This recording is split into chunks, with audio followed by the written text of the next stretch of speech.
today. So today up the hill we're going to prepare our beds for brassicas. All along here has had potatoes. I'm going to come over and dig this remnants of potatoes. As you can see, all these brown here are all potatoes that are ready to be dug. We've already dug this half, so we'll dig all that up and put some potatoes in there. Now, all there are potatoes as well, but we'll leave them in the ground for the time being. Over here we're going to pull out the corn, run the cultivator over that patch as well. And yesterday, while I was at cricket yesterday, got a few tomatoes left.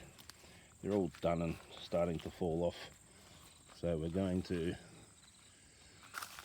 pull out all these tomatoes as well.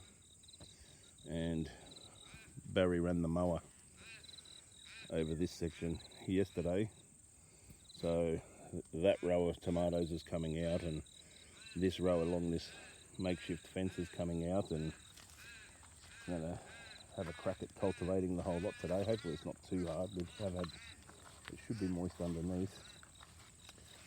I planted some peas. They haven't really come up yet, so that's a bit disappointing, but yeah, hopefully when we get back to it, this will be all chopped up and ready to put in the beetroot, the turnip, Swede, and whatever else we're going to put in for winter crops. So I'll check back with you soon. Everyone's a winner, baby. Let's see what we get in here.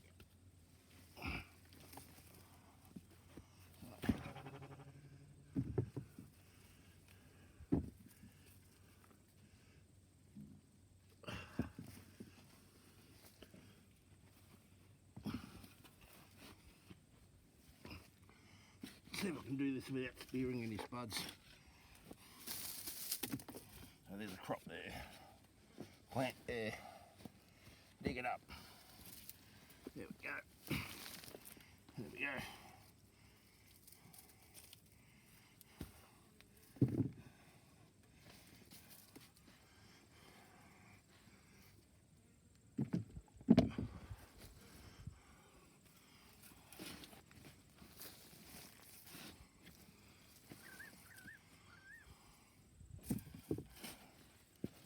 Last ones.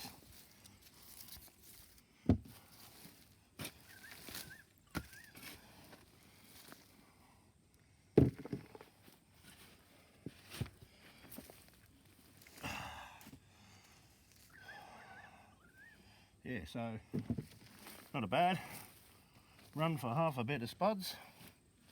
Speared one. Oh, yep, well done. Dig this little patch up. There we go. More spuds in there.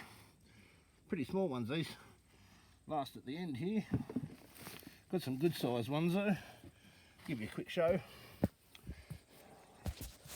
So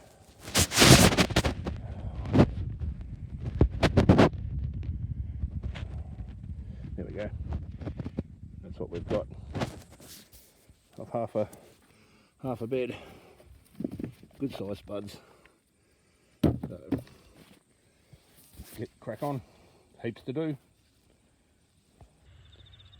So I was gifted a load of stable manure. It's got horse crap and sawdust and straw in it. So spreading it out over this garden bed. I've already done some over there. Spread it out. I gave in between all the new seedlings, I've given them a dose. And I've also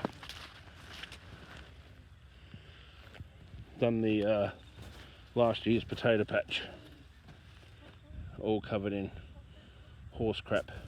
Now I'm just waiting for this rain to come and wet the ground up a bit, because some of this dirt is clumpy in this potato patch.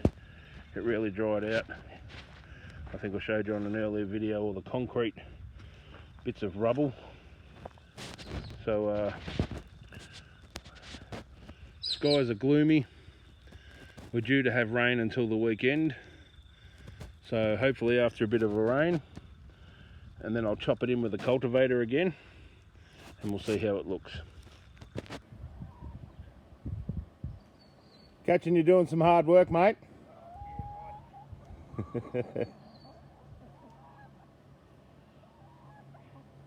Be over in a sec to give you a hand.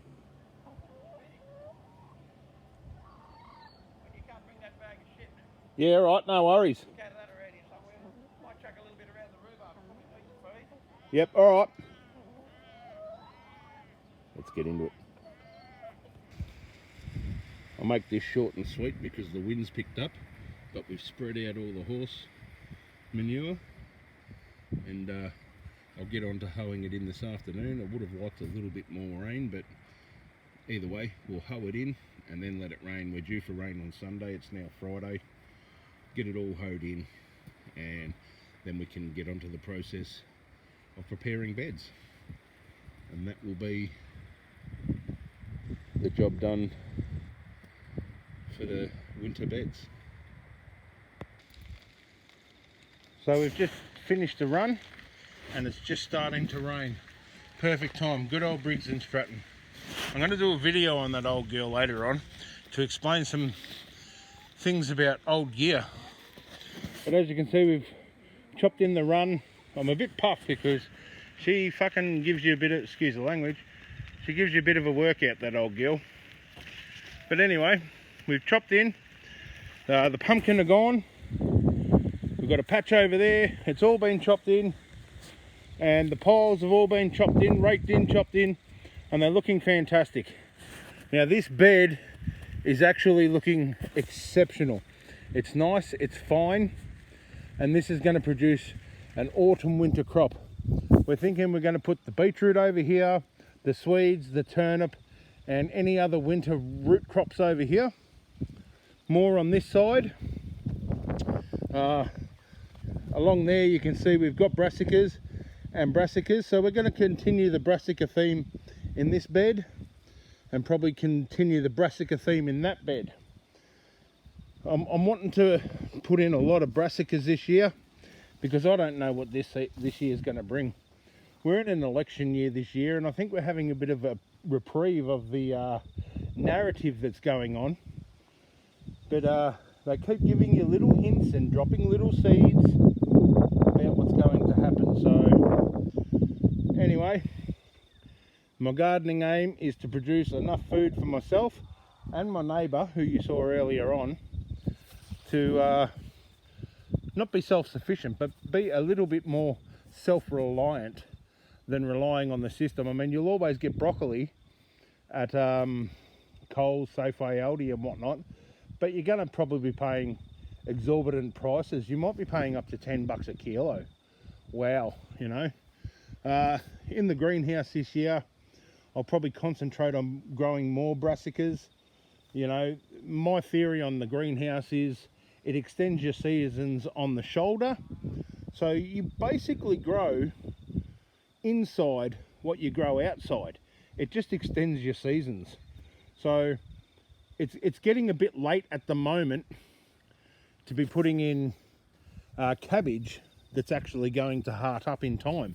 So if I can get some in the greenhouse now and the conditions are more suited to an autumn as we start hitting into spring, then I'll have more of a chance of those cabbages hearting, say, come the start of spring, when the cabbages we've got in here, these cabbages are hearting right now. I just gave the neighbour one. We had a wonderful vegetable soup last night, the first soup of the season, and it was completely out of the vegetables in our garden. Now, as you can see, they're doing their thing. That's a little heart at the moment. That's a medium-sized heart, but they're solid. They're solid. You know, they're coming on. Now, you know, if I was to plant cabbages in the garden right now, they probably wouldn't heart up in time to be ready during winter. So they'll go dormant, they'll be alive, they'll do well, but they won't be ready. Whereas in the greenhouse, if I get them in now, they will grow at an accelerated rate, and they'll probably be ready before these outside ones. So we can have a continuous cycle of vegetables throughout the year.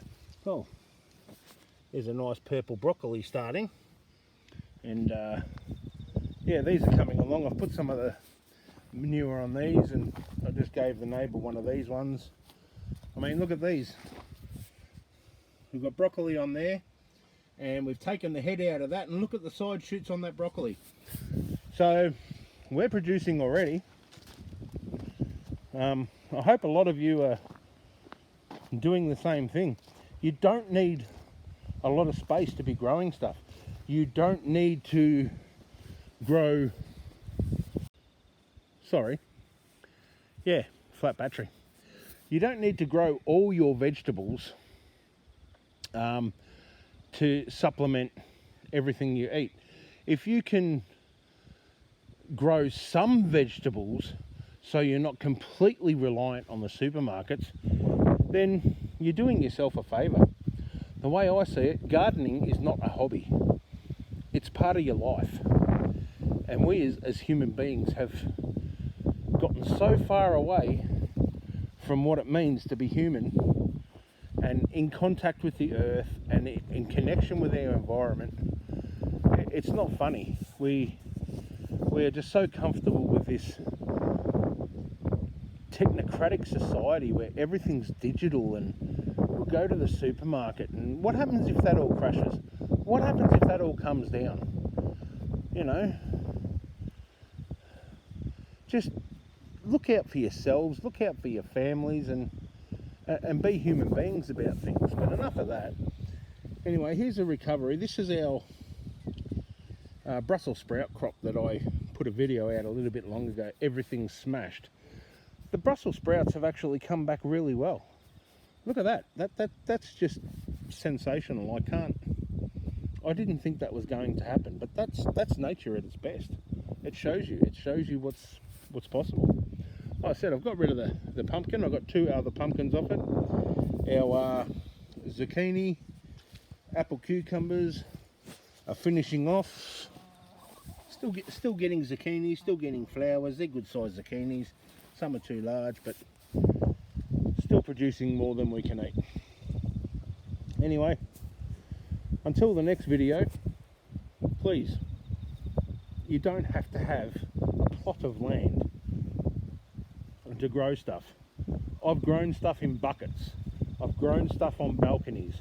I've grown stuff in 1 metre by 1 metre, you know, the size of a pallet, a freight pallet. You can fit 16, 20 litre buckets on that and grow individual plants on there. It doesn't have to fully support what you eat, but it can supplement it. And while it's supplementing it, you're learning what you can grow. And once you realise you can grow, oh shit, I can grow a whole broccoli or cabbage or pumpkin out of a bucket.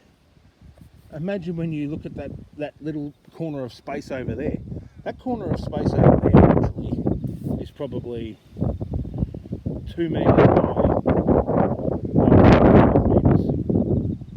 And I've got umpteen Brussels sprouts. Now I could put tomatoes and carrots. Carrots growing there, for example.